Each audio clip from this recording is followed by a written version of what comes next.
ব্যাপারী অঞ্চলের লোকপ্রিয় বিধায়ক এবং ভারতীয় জনতা পার্টি গোমতি জেলার জেলা সভাপতি Shri Jitendra Majumdar, MLA Kakraban Shri David Mora Singh, south zonal chairman Tipra Motha Shri Birlal Noatia, general secretary youth Tipra Motha Mintu Chakraborty, এই মন্ডলের সম্মানীয় মন্ডল সভাপতি, বড় মাত্রায় উপস্থিত আমার সমস্ত ভারতীয় জনতা পার্টি ত্রিপুরা মাথা আইপিএফটি কার্যকর্তা ভাই বোনেরা, অত্র অঞ্চলের সুধী নাগরিক বৃন্দ, মিডিয়ার বন্ধুরা,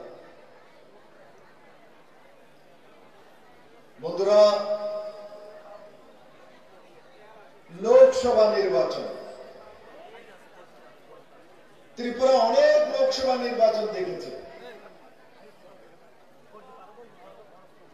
আর কমিউনিস্টরা ত্রিপুরার বিধানসভায় সত্তাধারী হওয়ার আগে এই ত্রিপুরার যে লোকসভা জিতেছে, তারপর বিধানসভা জিতেছে, প্রথমে লোকসভা জিতেছে,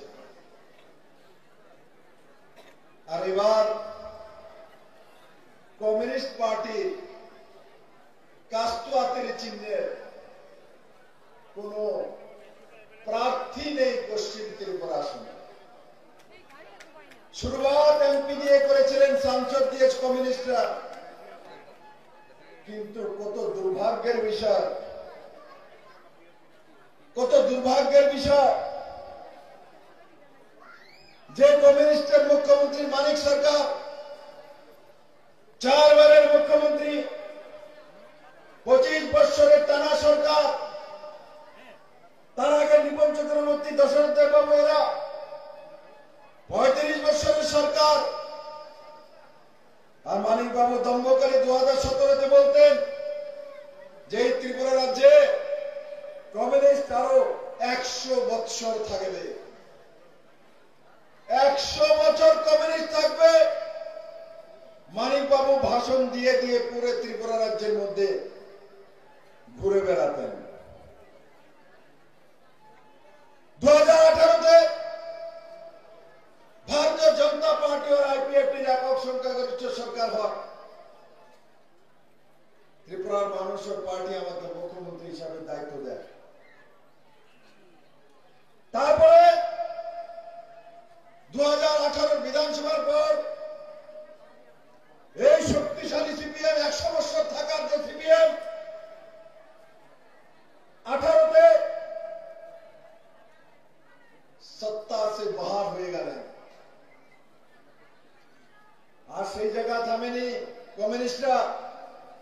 তারপর ত্রিপুরাতে 30-স্তরীয় পঞ্চায়েত ইলেকশন হয়েছে, সেই ইলেকশনে কমিউনিস্টরা সমস্ত সিট হেরেছে। লোকসভার ইলেকশন হয়েছিল 2019-এ, সেখানে 2টা সিট হেরেছে। বাই ইলেকশন হয়েছিল বিধানসভার, সেখানে কমিউনিস্ট কংগ্রেসরা হেরেছে। আর তারপর যখন আরবান বডি ইলেকশন হয়েছে, তখনও কমিউনিস্ট, তৃণমূল, কংগ্রেসেরা হেরেছে।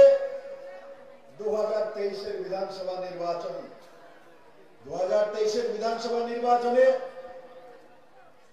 কমিউনিস্ট আর কংগ্রেস যে চির প্রতিদ্বন্দ্বী ছিল, যাদের কারণে ত্রিপুরাতে 80-র দাঙ্গা হয়, যাদের কারণে জাতি জনজাতির মধ্যে লড়াই হয়, যাদের কারণে এনএলএফ তৈরি হয়, যাদের কারণে উজান ময়দানের জনজাতি মহিলাদের উপরে রেপ হয়, যাদের কারণে কাকলি ঘোষের উপর অত্যাচার হয়, যাদের কারণে এই সাউথের মরুতে শহীদ মিনার ছিলাম 512 জনের তৈরি হয়।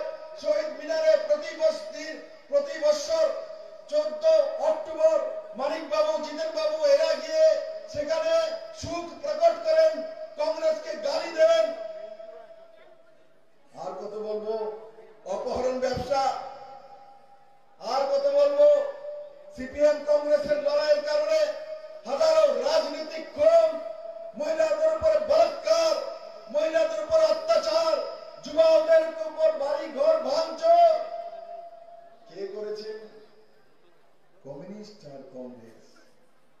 ছিল, 2018 আগে বিজেপি ছিল, 2016-তে আমি প্রদেশ সভাপতি হয়েছি, আর তারপর ধীরে ধীরে সবাইকে নিয়ে কাজ করা শুরু করেছিলাম। আর তারপর যারা তৎকালীন কংগ্রেসের নেতৃত্ব, যারা তৃণমূলে চলে গিয়েছেন, যারা বলেছিলেন যে এখানে বিজেপি আসবে না, পদ্মবল হবে না, বিপ্লব দেবকে গিয়ে কিচ্ছু হবে না, এরা মমতা ব্যানার্জিকে এনে তৃণমূলের হাত ধরেছিলেন। তার পরিণাম কি হয়েছিল? তারপর ইলেকশনের 2 মাস আগে, 3 মাস আগে এদেরকে তৃণমূল ছেড়ে আবার কংগ্রেস থেকে তৃণমূল, আর তৃণমূল ছেড়ে ভারতীয় জনতা পার্টিতে তার জন্য আসতে হলো, क्योंकि এমএলএ হতে হবে অস্তিত্ব বাঁচানোর জন্য।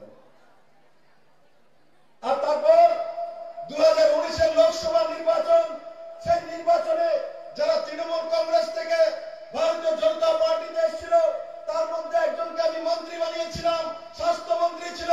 সে 2019-এর নির্বাচনে যে মোদী ত্রিপুরাকে কমিউনিস্ট থেকে মুক্ত করেছে, সেই মোদীকে ভোট না দেওয়ার জন্য সারে আম আগরতলাকে বলছে যাকে খুশি তাকে ভোট দাও, বিবেক ভোট দাও। এমন বেঈমান যাকে নরেন্দ্র ভাই মোদী ত্রিপুরাতে মন্ত্রী বানিয়েছে মেরে মিত্র। কিন্তু সে ভুলে গেছে এটা ভারতীয় জনতা পার্টি। আগে তো কংগ্রেস এগুলো করতো। বিদ্যুৎ সিনহা যদি প্রেসিডেন্ট হতো, 3 জন নিয়ে সে আলাদা কমিটি বানাতো, 4 জন নিয়ে আরেকজনের বাড়িতে যেত, এক দোসরাকে জুতা মারতো, পার্টি বিল ভাঙচুর করতো, আগুন লাগাতো, কোনো কিছু হতো না। কমিউনিস্ট বসে বসে তার টেপিং করতো, ভিডিও করতো, মানুষের সামনে পৌঁছে যেত। ভারতীয় জনতা পার্টি মেরে মিত্র, ভারতীয় জনতা পার্টি যেই মাত্র নরেন্দ্র মোদী 2019-এ শপথ নিয়েছে, সেই রাত্রেই বিপ্লব দেব তাকে মন্ত্রিসভাতে বের করে রাস্তা দেখিয়ে দিয়েছে। কিন্তু মোদীর বিরোধ করার পর ত্রিপুরাবাসী তাকে মানবে না। আর এখন কি, যখন বিজেপি থেকে বের করে দেওয়া হয়েছে মন্ত্রী পরিষদ থেকে, তারপর সে চলে গেল আবার কোন পার্টিতে? এবার তৃণমূলকে লোকাল বডি ইলেকশনে কলকাতা থেকে মমতা দিদির ভাতিজাকে নিয়ে আসলো, আসো আসো ত্রিপুরাতে, এখানে বিজেপি কে হারাবো। दोनों মিলে ত্রিপুরাতে আরবান বডি ইলেকশনে লড়েছে। আগরতলাতে সব সিট দিয়ে যাবে, একটি সিট আগরতলাতে জিততে পারেনি। ত্রিপুরা রাজ্যের মধ্যে কোন জায়গায় তৃণমূলের ঠাঁই হয়নি। আর তারপরে কি করছে? আবার প্রদ্যুৎ কিশোর মানিক্য ছিলেন কংগ্রেসের প্রেসিডেন্ট, উনাকে সরিয়ে এবার উনি আশিস শাহ ওনার বন্ধুকে নিয়ে আবার কংগ্রেসের সমর্পণ করলেন। কংগ্রেসে গেছেন আর আশিস শাহকে প্রেসিডেন্ট বানাচ্ছে। কংগ্রেস, তৃণমূল, বিজেপি মাঝখানে, মানে মাটির তলে দিয়ে উপর দিয়ে তৃণমূল, তারপরে কংগ্রেস। কত পার্টি করবে? কোথায় কোথায় যাবে? আর এখন কোথায়? এখন মানিক সরকার আর জিতেন চৌধুরী কুলে, দুইজনে কুলে বসেছে। যেই কমিউনিস্টের বিরোধ করতো, ত্রিপুরার মানুষকে বেকুব বানাতো যে আমরা কংগ্রেস করি, আমরা কমিউনিস্টকে হটাবো, সমস্ত দ্বার ঘুরে লাস্টে তীর্থ করতে গেছে কমিউনিস্টের মেলার মাঠের অফিসে। এই হচ্ছে এদের চেহারা, যাদের কারণে ত্রিপুরাতে 25 বছর টানা কমিউনিস্টের সরকার ছিল। এদের কারণে ছিল। আজকে ভারতীয় জনতা পার্টি, বিপ্লব দেব, মানিক শাহ ত্রিপুরাতে রয়েছে, অভিষেক দেবরা রয়েছে, শুক্লাচরণ রয়েছে, মহারাজ প্রদ্যুৎ কিশোর মানিক্য রয়েছে। আমি এই ময়দান থেকে বলতে পারি, কংগ্রেস আর কমিউনিস্ট ত্রিপুরা রাজ্যে শুধু ভোট নয়, ধূপবাতি দেওয়ার জন্য 2024 সাল পর আর পাওয়া যাবে না।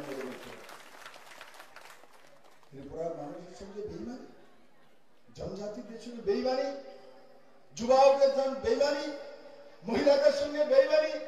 আমি যদি জিজ্ঞাসা করি মানিক সরকারকে, 25 বছরের টানা সরকার, 4 বারের মুখ্যমন্ত্রী, কি করেছেন মহিলার জন্য বলুন তো? 1 টাকা বলতে পারেন?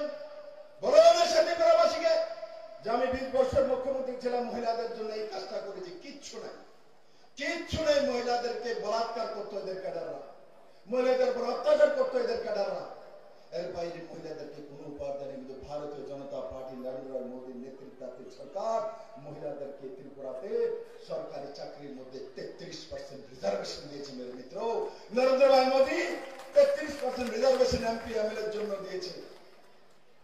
যদি বুজুর্গজনের জন্য বলি, যারা বৃদ্ধ আছেন, কমিউনিস্টরা কি করেছেন 25 বছর টানা ক্ষমতা কি করেছেন, যারা বৃদ্ধ লোক তাদের জন্য 33টা ভাতা দিচ্ছি আমরা, 33 খানা ভাতা আমরা লাগু করেছি।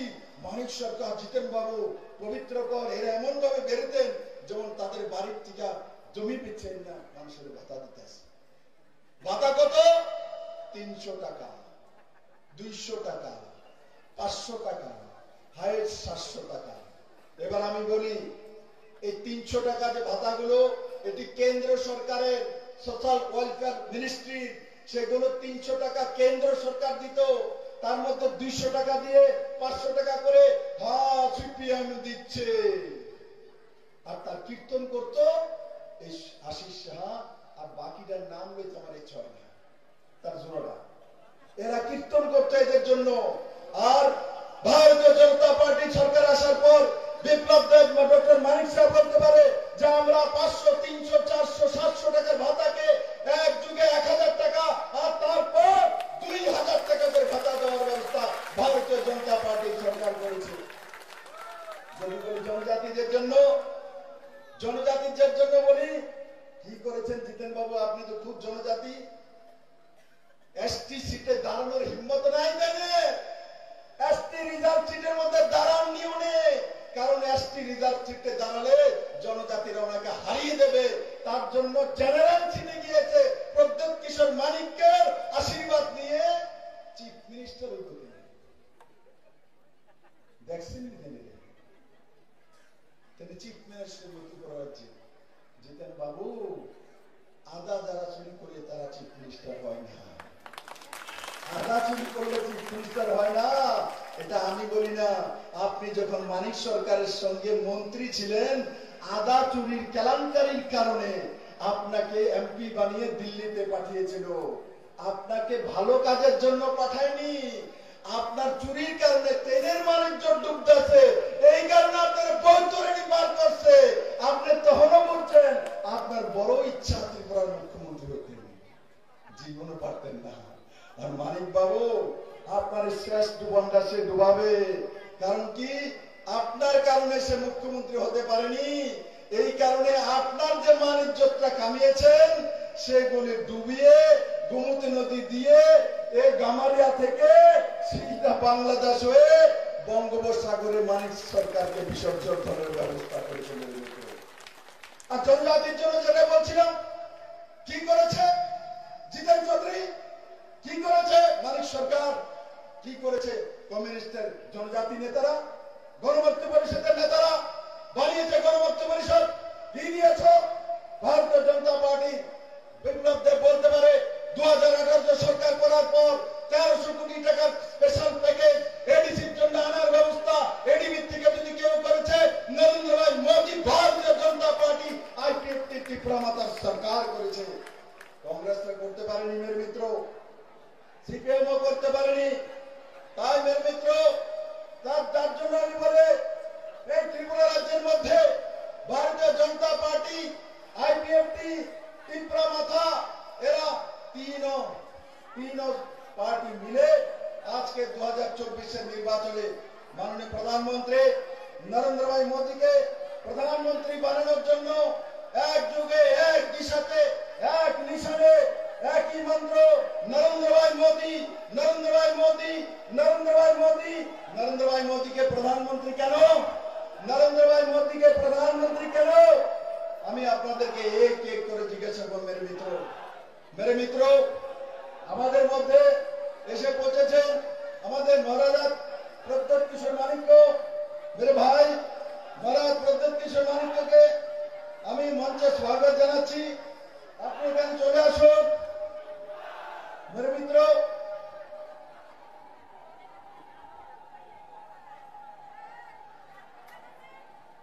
বন্ধুরা, আমাদের মধ্যে মহারাজ প্রদ্যোৎ কিশোর মানিক্য ত্রিপুরা মাতা ফাউন্ডার মহারাজ কিরিট বিক্রমের ছেলে এবং মহারাজ বীর বিক্রম কিশোর মানিকের নাতি মহারাজ প্রদ্যোৎ কিশোর মানিক और मेरा दोस्त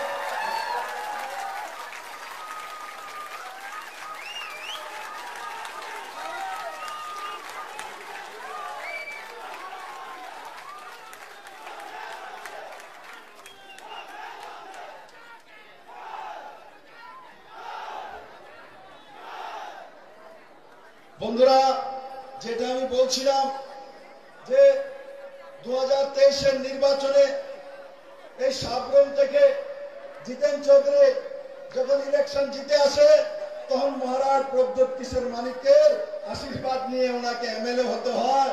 আর আজ উনি বলেন যে ওখানে যে মহারাজ প্রদ্যোৎ কিশোর মানিকের বোন, আমার বোন কৃতি দেবী দেববর্মা যে প্রার্থী হয়েছেন, উনি ঘুরে বেড়াচ্ছেন। কি বলছেন?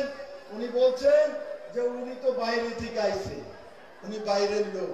জিতেন বাবু, কৃতি দেববর্মা বাইরের লোক, আমরা ভারতবাসী, আমরা গামারিয়ার লোক, আমরা চন্দ্রপুরের লোক, আমরা ত্রিপুরার লোক। আমরা জানি আমাদের মেয়েদের বিয়ে হলে শ্বশুর বাড়ি যায় না। মেয়ের বিয়ে হলে কোথায় যায়? মেয়ের বিয়ে হলে কোথায় যায়?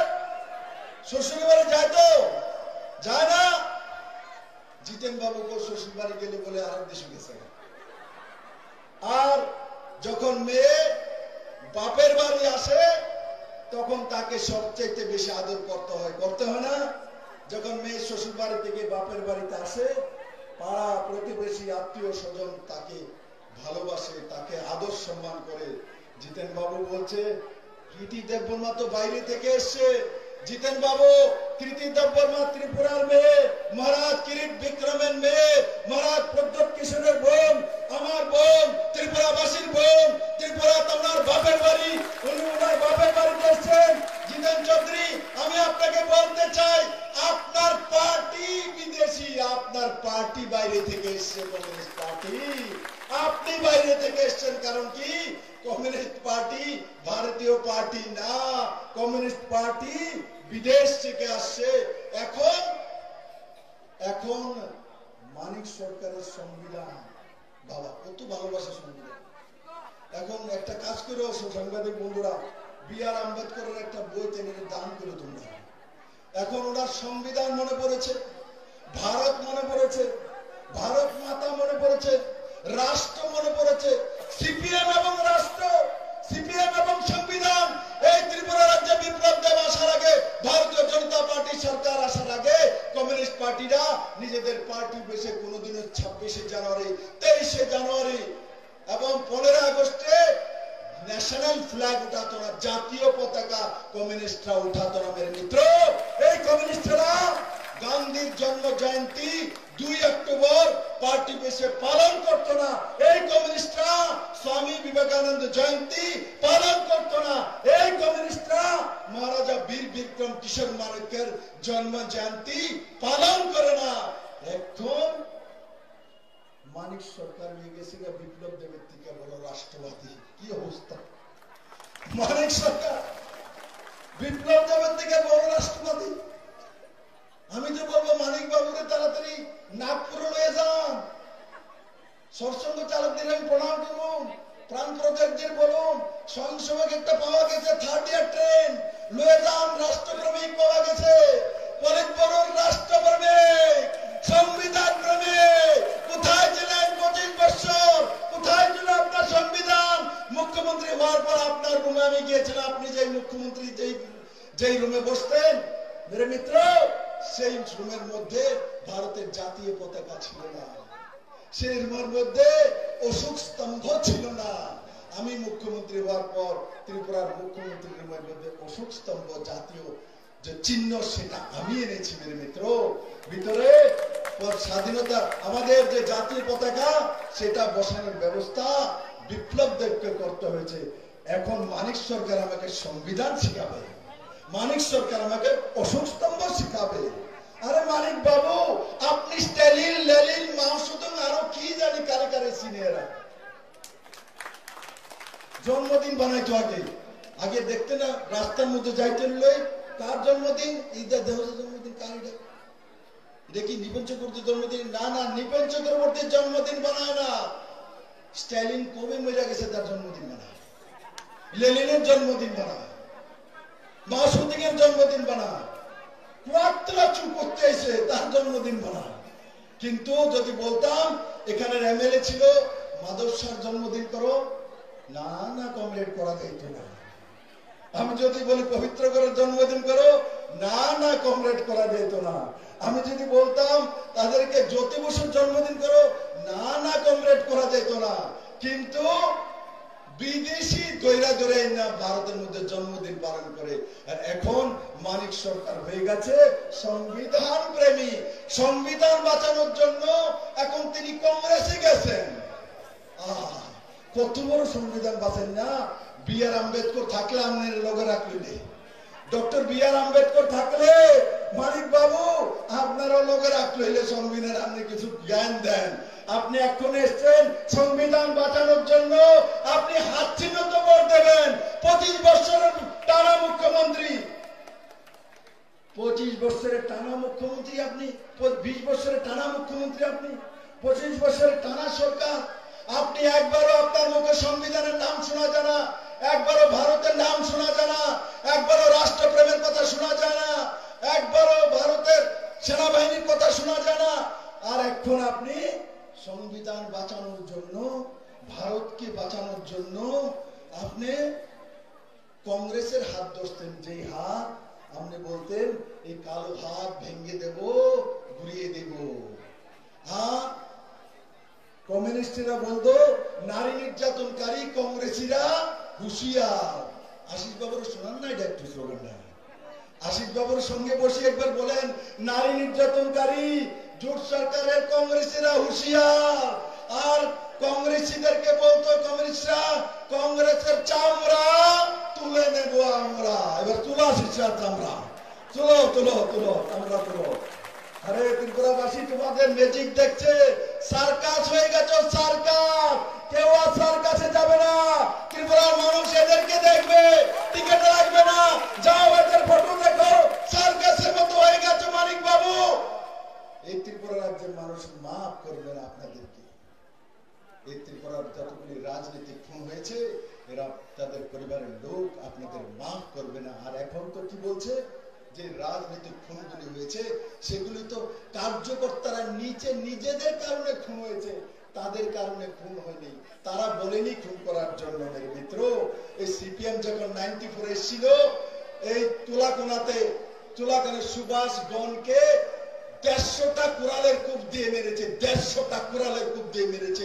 ভারতীয় জনতা পার্টির সরকার আসার পর 2018-তে কোন কমিউনিস্ট বলতে পারবে যে একটা পলিটিক্যাল খুন ভারতীয় জনতা পার্টির কোন কার্যকর্তা কোন জায়গায় করেছে? বলতে পারবে মানিক সরকার, বলতে পারবে জিতেন সরকার, জিতেন চৌধুরী? আপনাদের যখন সরকার আসে, যতবার সরকার আসে ততবার মানুষের বাড়ি জ্বলতে হয়, যতবার সরকার আসে ততবার কংগ্রেসের মহিলাদেরকে বলাৎকার করতে হয়, যতবার সরকার আসে আপনাদের কুড়াল দিয়ে কুপিয়ে কুপিয়ে খুন করতে হয়। কিন্তু 2018-তে আমরা সরকার বানিয়েছি, 2023 বিধানসভা সরকার বানিয়েছি, কিন্তু ত্রিপুরাতে কোন কমিউনিস্টকে আমরা খুন করিনি। মেরে মিত্র, মানিক বাবু আপনারা স্বৈরাচারী ছিলেন, আপনারা সংবিধান বিরোধী ছিলেন, আপনারা বিদেশি মন সম্পন্ন ব্যক্তিত্ব ছিলেন। আর শেষকালে আমি আপনাকে গুণীগুচ্ছ করবো না, আপনাকে আমি এখনো শ্রদ্ধা করি, 4 বারের মুখ্যমন্ত্রী ছিলেন। আপনার শেষ ডুবাই লাইছে জিতেন চৌধুরী আর আশিস শাহ বন্ধুরা। এদের দুইখানে মাঝখানে দেখি মানিক সরকার বয়, এদিকে আশিস শাহ আর এদিকে বর্মনবাড়ির লিডার। ফটোটা দেখো না, কত সুন্দর ফটো। देखो फोटो याद करो, महाराज प्रद्योत किशोर मानिक को। एक फोटो के बारे में हम बोल रहे हैं, जो मिडिल में मानिक सर का, इस तरफ बर्मनबाड़ी का, वो आदमी नाम बोलने की इच्छा नहीं करा, और इस तरफ आशीष शाह। क्या फोटो है? इसी के लिए यहाँ त्रिपुरा में राजनीति करते थे, इसी के लिए मर्डर कराया था, इसी के लिए आशी का दंगा बनाया था, इसी के लिए एटीटी बनाया था, इसी के लिए एनएलएफटी बनाया था, इसी के लिए रेप करा था, इसी के लिए उजान मदन बनाया था, इसी के लिए काकोली घोष को रेप करवाया था। जवाब है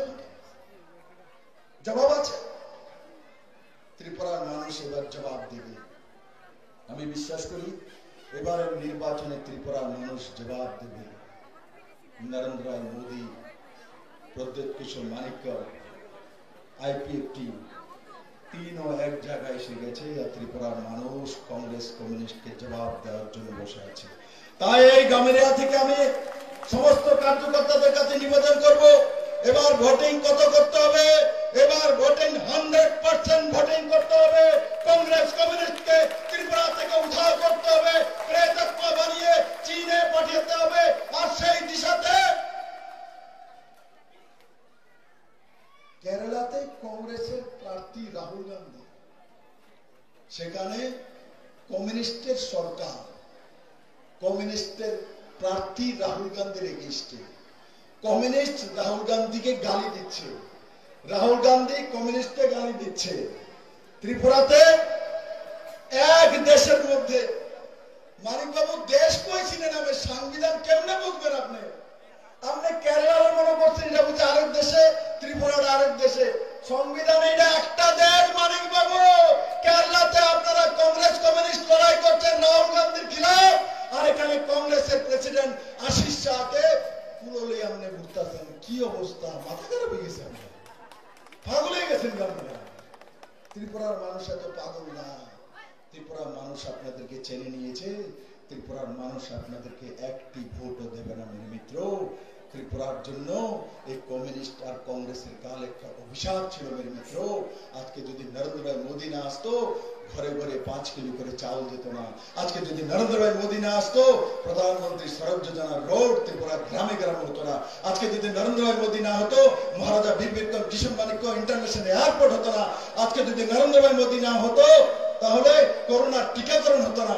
আজকে যদি নরেন্দ্র মোদী না হতো, প্রধানমন্ত্রী আবাস যোজনার 4,10,000 ঘর ত্রিপুরা আসতো না। আজকে যদি নরেন্দ্র মোদী না হতো, কিষাণ সম্মান নিধির মাধ্যমে 6,000 টাকা কৃষকদের কাছে আসতো না। আজকে যদি নরেন্দ্র মোদী না হতো, তাহলে 33% রিজার্ভেশন মহিলার জন্য না হতো। আজকে যদি নরেন্দ্র মোদী না হতো, তাহলে 3 তালাকের সমাপ্তি হতো না। আজকে যদি নরেন্দ্র মোদী না হতো, তাহলে সৌভাগ্য যোজনার মাধ্যমে বিজলির কানেকশন হতো না। আজকে যদি নরেন্দ্র মোদী না হতো, উজ্জ্বলা যোজনার মাধ্যমে গ্যাসের চুলা যেত না। আজকে যদি নরেন্দ্র মোদী না হতো, ন্যাশনাল হাই 9টা ত্রিপুরার মধ্যে হতো না। আজকে যদি নরেন্দ্র মোদী না হতো, 7 পে স্কেল ত্রিপুরাতে আসতো না। আজকে যদি নরেন্দ্র না হতো, 25% ডিএ ত্রিপুরাতে আসতো না। আজকে যদি নরেন্দ্র মোদী না হতো, 2,000 টাকার ভাতা ত্রিপুরা রাজ্যে আসতো না। আজকে যদি নরেন্দ্র মোদী না হতো, ত্রিপুরার মানুষ স্বাধীন রূপে নিজের বাক স্বাধীনতা পেত না মেরে মিত্র। তাই আমি বলি, এই যে কথাগুলি বললাম, এই কথাগুলি মনে রেখে মেরে মিত্র, একবার মোদীর কথা চিন্তা করুন। এমন একজন প্রধানমন্ত্রী আমরা পেয়েছি, অন্তিম জন থেকে উপরের ব্যক্তি পর্যন্ত এক দেশ আছে, জাতি জনজাতি সবার জন্য কাজ করা, সবার জন্য স্বাধীনতা দেওয়া, সবাইকে সমৃদ্ধি দেওয়া। एक पॉजिटिविटी साथ नरेंद्र भाई मोदी पूरे देश भर एक दिशा से 140 कोटी परिवार के लिए। और मोदी नारा की, मोदी रेवर स्लोगन की, इस बार वो पेचनेर तरह कोई ना, इस बार की सीपीएम पर करवा बोलो, इस बार सबाई हाथ तुले बोलो, इस बार नरेंद्र भाई मोदी की, नरेंद्र भाई मोदी की, भारतीय जनता पार्टी की, महाराज प्रद्योत किशोर मानिक्य की, डॉक्टर मानिक शाह की, जेपी नड्डा की, आरती को अभिषेक देवराय की, अभिषेक देवराय की। धन्यवाद।